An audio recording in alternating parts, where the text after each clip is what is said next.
नमस्कार, मैं हूं रवि केंद्रो। आज चैनल पर वक्त है उत्तराखंड की खबरों का। देहरादून में एनडीआरएफ की ओर से तृतीय पर्वतारोहण अभियान शौर्य का फ्लैग ऑफ कार्यक्रम आयोजित किया गया, जहां प्रदेश के मुखिया पुष्कर सिंह धामी ने शिरकत की। इस मौके पर एनडीआरएफ के अधिकारी मौजूद रहे। सीएम धामी ने कार्यक्रम को संबोधित करते हुए कहा, पीएम मोदी के नेतृत्व में लगातार राज्य में विकास हो रहा है। उन्होंने कहा कि हम राज्य को साहसिक खेलों और इको टूरिज्म के प्रमुख केंद्र के रूप में स्थापित करने के लिए निरंतर प्रयास कर रहे हैं।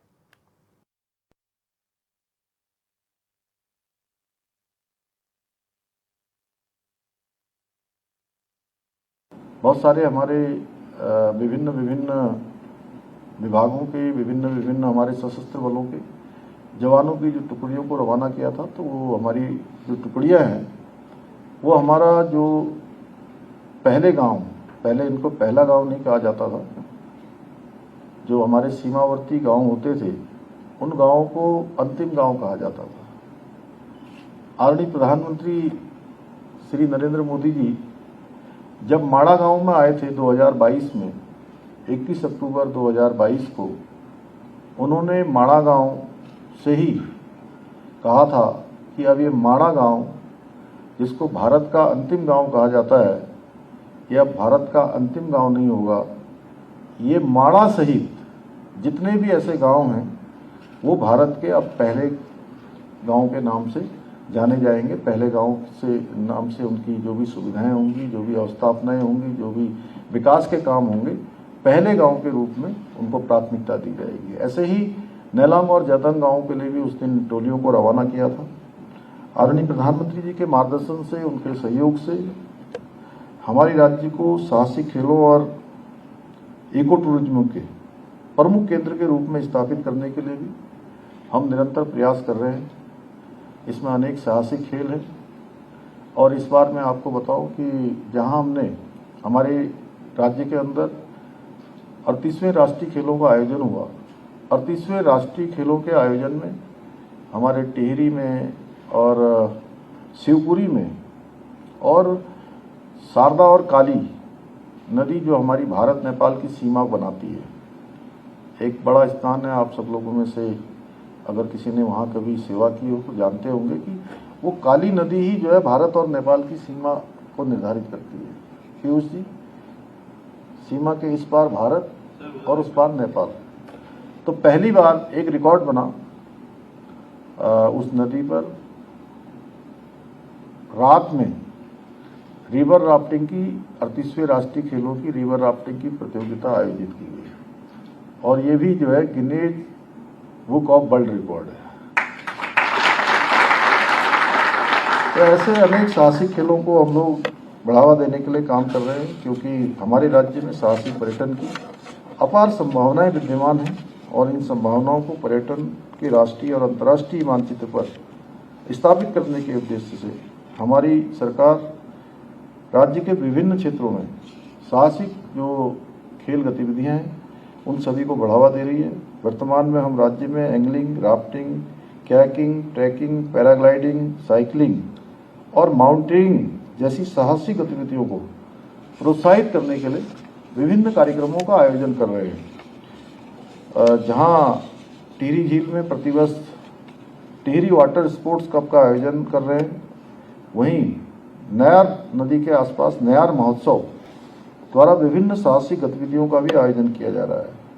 साथियों, मुझे आज प्रसन्नता है कि हमारे एनडीआरएफ के जवान आपदा प्रबंधन में भी अपनी सेवाएं देने के साथ साथ इस प्रकार की साहसिक गतिविधियों में भाग लेकर न केवल अपने कौशल का, अपने परिश्रम का विस्तार कर रहे हैं, बल्कि युवाओं के लिए भी प्रेरणा स्रोत बन रहे हैं। और मैं आपदा की बात करूं तो मैंने समय समय पर देखा है, चाहे वो रेणी की आपदा हो, चाहे वो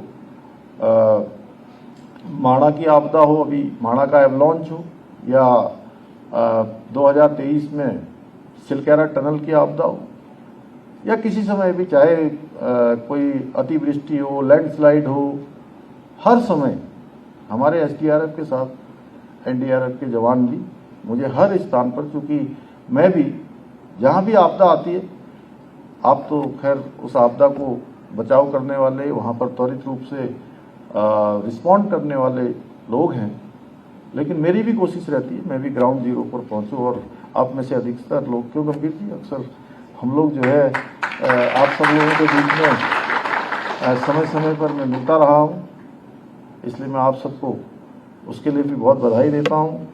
हमारी सरकार राज्य में आपदा प्रबंधन को और अधिक मजबूत बनाने के लिए भी निरंतर प्रयासरत है।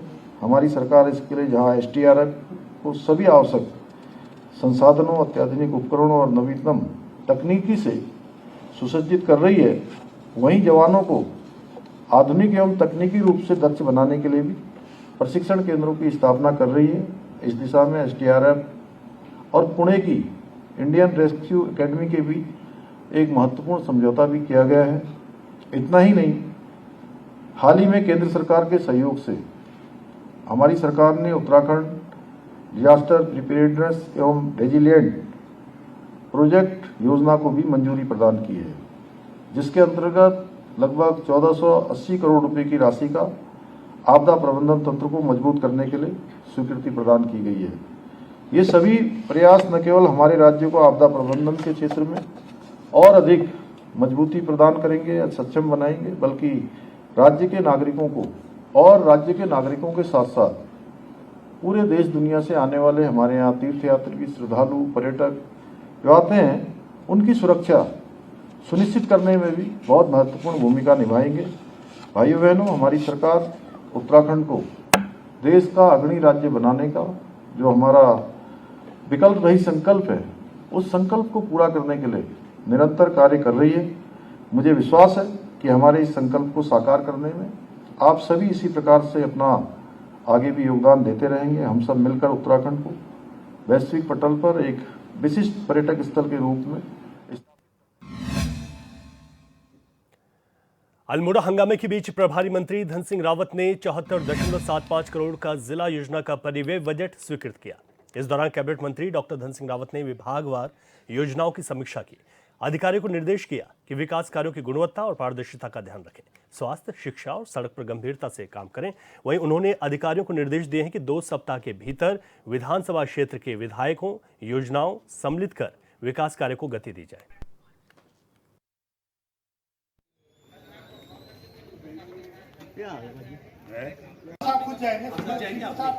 हमारी जिला योजना की बैठक संपन्न हुई है और 74 करोड़ 75 लाख रुपए का परिव्यय आज हमने जिला योजना का पास किया है। सभी विभागों के आज अधिकारी भी यहाँ पे थे, हमारे सम्मानित विधायक भी यहाँ पे थे, हमारे मेयर साहब भी यहाँ पे थे और हमारे सांसद जी और मंत्री जी के प्रतिनिधि भी यहाँ पे थे। और मुझे बहुत अच्छा लगा कि सभी विभागों ने बहुत अच्छा जो है अपना प्रेजेंटेशन दिया है और मैंने निर्देश दिए हैं कि 15 दिन में सभी जनप्रतिनिधि जो हमारे विधायक सांसद हैं उनसे योजनाएं मांग के और बहुत जल्दी हमने काम की गति बढ़ानी है ताकि ज़िले के जितने अधूरे काम में जल्दी हो जाए।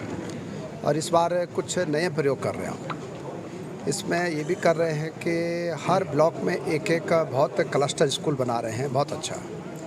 वो भी विधायक लोगों से हमने निवेदन किया है कि जल्दी वो जो है स्कूल का प्रस्ताव भी दे दें।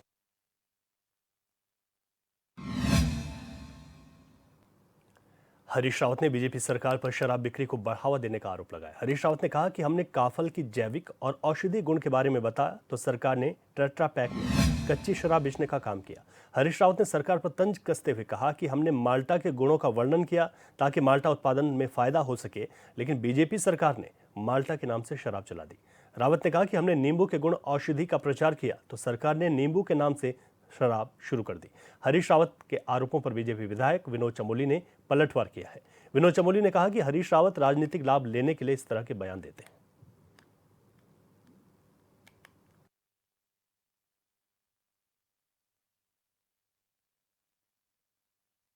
ने काफल कहा, हमने काफल के जैविक और औषधि गुणों की बात कही और उन्होंने टेट्रा पैक में काफल नाम का जो है एक शराब को, कच्ची शराब को बेचने का काम किया।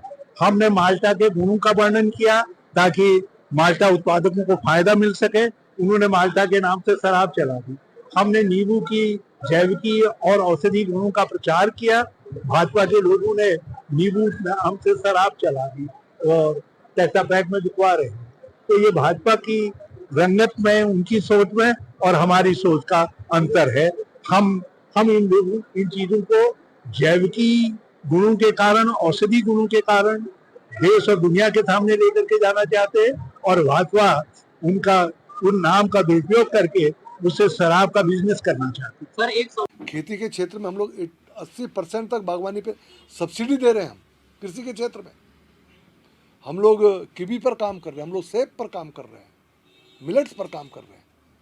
हमने 3 डिस्ट्रिक्ट में 3 ऐसे एरियाज बनाए हैं जिनको हमने जैविक खेती के लिए ब्रांड किया है, जिनको हमने रजिस्टर्ड किया है, बाकायदा उसके लिए एक्ट बनाया है। तो ये तो हमारी सरकार ने किया है। ये बताया ना उनकी सरकारों में कभी ऐसा कुछ हुआ है क्या? ये सिर्फ राजनीतिक लाभ लेने के और भारतीय जनता पार्टी को बदनाम करने की एक साजिश है। अन्यथा जितना काम भारतीय जनता पार्टी की सरकार में कृषि के क्षेत्र में हो रहा है, शायद ही किसी सरकार में कभी हुआ होगा।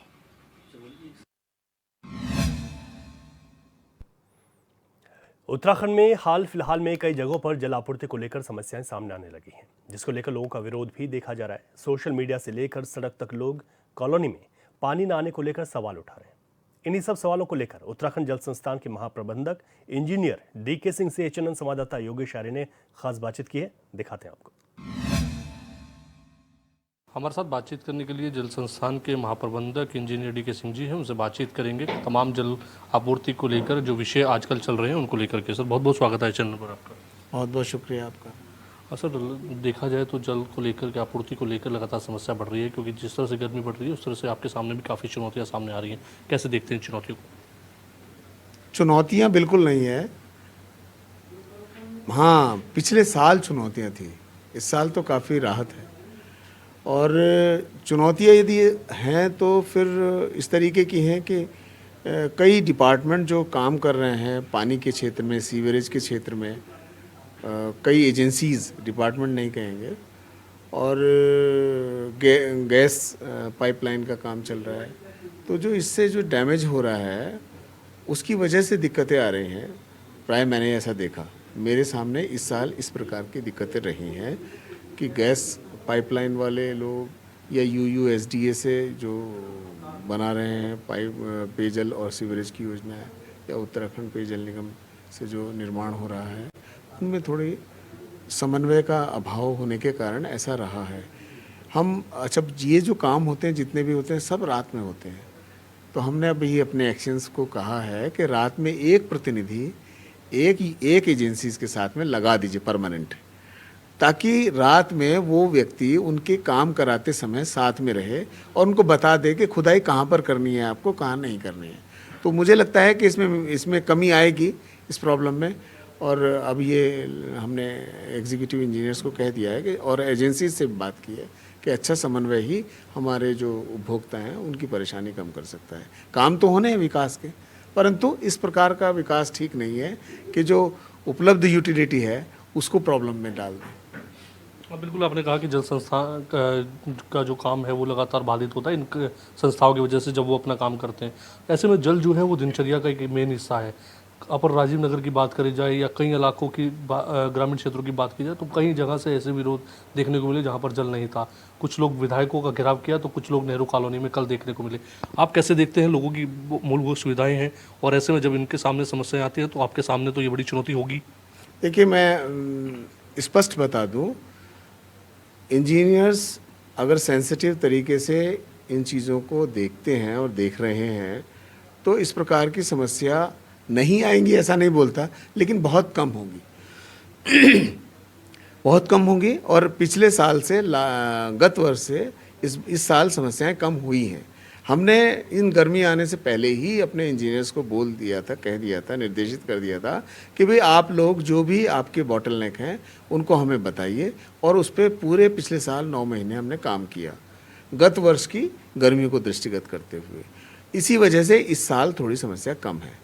लेकिन राजीव नगर की जहाँ तक प्रश्न है, राजीव नगर की वो बात नहीं पूरी कर पाए ये इंजीनियर्स जो हमारे जूनियर इंजीनियर हैं या असिस्टेंट इंजीनियर हैं, उनकी दिक्कत रही। उन्होंने हमें समय से उसका एस्टिमेट प्रस्तुत नहीं किया, वरना तो वो समस्या भी नहीं रह पाती।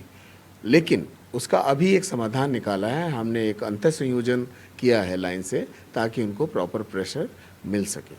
तो अभी वो समस्या नहीं रहेगी। लेकिन परमानेंटली उस समस्या के समाधान के लिए हमने एग्जीक्यूटिव इंजीनियर नॉर्थ को बोल दिया है कि भाई आप जल्दी से 2-1 दिन में मुझे दे दीजिए एस्टिमेट, हम उस पर काम को शुरू कर दें। आपको नहीं लगता इस तरह की लापरवाही ऐसे वक्त में है जब प्रदेश में चार धाम यात्रा गतिमान है और हेमकुंड साहिब की यात्रा के लिए लगातार प्रयास किया जा रहा है, आपका पाठ खुलने वाले हैं, तो ऐसे में चार धाम यात्रा भी गतिमान है और इस तरह की व्यवस्थाओं में अगर इस तरह की लापरवाही बरती जा रही है तो इस पर आपको नहीं लगता कि गंभीर होने की जरूरत है? इसमें लापरवाही नहीं कह सकते। मैंने बहुत स्ट्रिक्टली गत वर्ष की गर्मी को दृष्टिगत करते हुए निर्देशित किया था इंजीनियर्स को, और उन्होंने इस पे काम भी किया है। ऐसा नहीं कह सकते कि हमारे इंजीनियर्स ने इस पर संज्ञान नहीं लिया है। लेकिन ये कहते हैं ना कि इंसान से भूल चूक भी होती है, तो कोई ऐसी जानबूझकर गलती नहीं हुई है, उनसे वो छूट गया। वो काम था वो करना था, उनको पता रहते हुए छूट गया। तो अभी वो सुधार लेंगे इस गलती को। मुझे लगता है इससे इस प्रकार की कोई दिक्कत नहीं आएगी भविष्य में। चार धाम को लेकर किस तरह की व्यवस्थाएं हैं, किस तरह से टैंकर्स तैनात किए गए हैं, किस तरह से गर्म पानी को लेकर के व्यवस्था की गई है, क्योंकि काफ़ी व्यवस्थाएं जल संस्थान के ऊपर रहती हैं और ऐसे में व्यवस्थाएं चार धाम पर किस तरह की आपके द्वारा की गई? देखिए, गत वर्ष में जो भी हमारे बुरे अनुभव रहते हैं, हम हर साल उससे सीखते हैं। तो जैसे कि पिछली बार हमने ऋषिकेश ट्रांजिट कैंप में प्रॉब्लम देखी थी, इस बार कोई समस्या नहीं आएगी। ऑलरेडी हमने इलाज कर दिया। तो होती हैं जो हम जिसको विजुअलाइज नहीं कर पाते समस्याओं को, और ऐसी स्थिति हो जाती है कि बहुत ज़्यादा भीड़ हो जाती है, अप्रत्याशित भीड़ हो जाती है, तो उसको मैनेज नहीं कर पाते। और पिछली बार हमने ऐसा जो देखा कि ऐसी स्थिति बनी कि वहाँ पर पानी के लिए दिक्कत हो गई थी ऋषिकेश ट्रांजिट कैंप में। पिछली बार का इस अनुभव से हमने सीख करके इस बार ऐसी व्यवस्था की है कि ऋषिकेश में पेयजल से संबंधित कोई समस्या चार धाम को लेकर के नहीं होगी। रही दूसरी बात कि जितना भी यात्रा रूट है, उस यात्रा रूट पर पूर्व की भांति जैसे हम किया करते थे व्यवस्थाएं, वो व्यवस्थाएं सुदृढ़ हैं, बेहतर है। हमने इंस्पेक्शन भी कर लिया है, भ्रमण भी कर लिया है, दौरा किया था मैंने बद्रीनाथ केदारनाथ होकर के, उस तरफ मैं गया था, पर्सनली गया था। मैंने देख लिया है कि सारी चीज़ें ठीक ठाक हैं। और हमने लोगों के अंदर जो विश्वास नहीं हो पा रहा था कि पेयजल वो इस्तेमाल करते थे, हाथ धोने के लिए इस्तेमाल करते थे पानी को, तो उस विश्वास को जमाने के लिए हमने ऐसे मॉनिटर लगाए हैं रास्ते में जो उस पेयजल की गुणवत्ता को भी प्रदर्शित करेंगे। तो हमारे साथ ये बातचीत करने के लिए थे महाप्रबंधक जल संस्थान इंजीनियर डी के सिंह जी, जिन्होंने तमाम विषयों पर चर्चा रखी। उन्होंने आपूर्ति को लेकर भी अपने बातचीत बताई और उसके साथ साथ उन्होंने जो है चार धाम यात्रा पर की गई व्यवस्थाओं का भी व्याख्यान किया है। कैमरा पर्सन अजीज भट्ट के साथ मैं योगेश आर्य, HN24/7 देहरादून। देहरादून नगर आयुक्त नमामि बंसल के निर्देश में वार्डों में आ रहे कूड़ा वाहनों का निरीक्षण करने के साथ ही सार्वजनिक कूड़ेदानों की भी जांच की गई। नमामि बंसल ने बताया कि कुछ वार्डों में कूड़ा वाहन वार्ड साप्ताहिक आते हैं, जिससे बाद PMC द्वारा देखा गया है कि किस वार्ड में कितनी गाड़ियां जा रही हैं और उसकी जमीनी स्तर पर जांच के साथ ही फील्ड वेरिफिकेशन भी करा दिया गया। उन्होंने कहा कि सभी वार्ड में 2 से 3 वाहन जा रहे हैं और जिस वार्ड में 1 वाहन जा रहा है वह एकाधिक चक्कर लगा रहा है। वहीं सभी कंपनीज को वाहन की संख्या बढ़ाने के निर्देश दिए गए।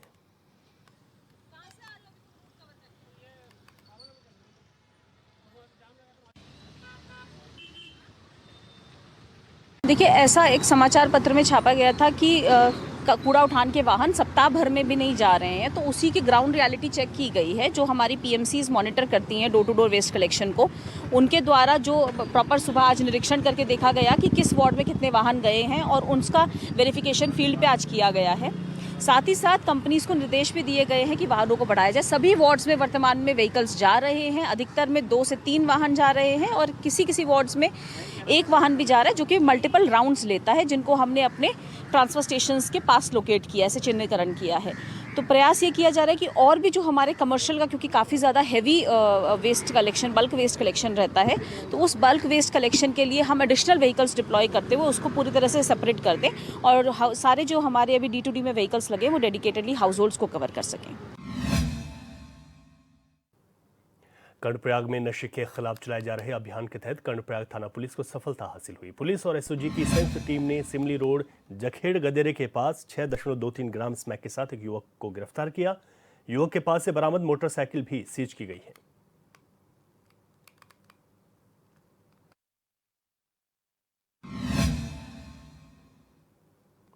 खबर उत्तरकाशी से है, जहां वन विभाग की ओर से गंगोत्री नेशनल पार्क क्षेत्र में लगाए गए कैमरों में इस वर्ष कस्तूरी मृग, स्नो लेपर्ड और भूरे भालू की तस्वीरें कैद हुई हैं।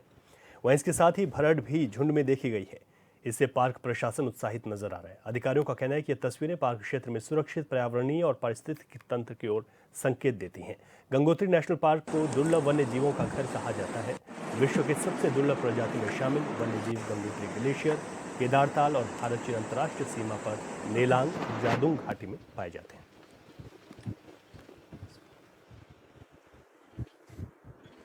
गंगोत्री नेशनल पार्क में वहाँ पर क्या है कि अभी जो देखने को मिला है, जैसे भूरा भालू देखने को मिला है, लेपर्ड मिला है, उसके बाद फिर कस्तूरी मृग या स्नो गोट उसको कहा जाता है, जिसको क्या गढ़वाली में यहाँ पे भी भरड़ भी कहा जाता है। तो एक सुखद पहलू है, क्योंकि अगर इसको भारतीय संविधान अनुच्छेद में 48 का के अंतर्गत देखा जाए तो यहाँ पर क्या कि जो पर्यावरण जो प्रेमी भी हैं और जो ऊपर जो पर्यावरण के साथ साथ जो हमारे जो जंगली जितने भी जानवर हैं उनको संरक्षण दिया जा रहा है, उनको संवर्धन दिया जा रहा है और ये एक अच्छा सुखद पहलू है।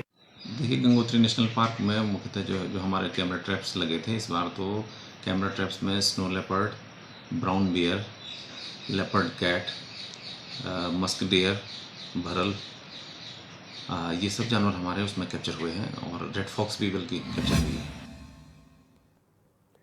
सरोवर नगरी नैनीताल पहुंचे भारत के 16वें वित्त आयोग ने पर्यटन क्षेत्र, उद्योग संघों और व्यापार संगठनों के प्रतिनिधियों के साथ एक अहम परामर्श बैठक आयोजित की। आयोग के अध्यक्ष अरविंद पनगड़िया के नेतृत्व में आयोजित इस बैठक में आयोग के सदस्य एनी जॉर्ज मैथ्यू, मनोज पांडा, सौम्या कांति घोष, सचिव ऋत्विक पांडे, संयुक्त सचिव के मिश्रा और संयुक्त निदेशक पी अमृतावर्षिन उपस्थित रहे। बैठक का उद्देश्य राज्य में आर्थिक विकास की चुनौतियों और संभावनाओं पर चर्चा करना और उनसे जुड़े सुझाव प्राप्त करना था। पर्यटन क्षेत्र में प्रतिनिधियों ने कई अहम विषयों पर अपनी बात रखी। होटल एसोसिएशन ऑफ उत्तराखंड के वेद प्रकाश साहा ने मसूरी, नैनीताल और अन्य पर्यटक स्थलों के आसपास बढ़ती जनसंख्या के कारण बुनियादी ढांचे पर बढ़ते दबाव को भी उजागर किया है।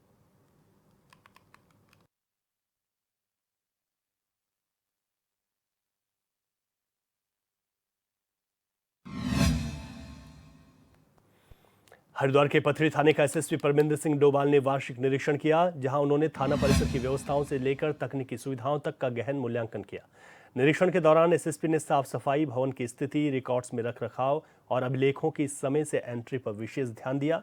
उन्होंने स्टाफ को निर्देशित किया कि कुर्की वारंटी जैसे लंबित मामलों को प्राथमिकता से निस्तारित किया जाए।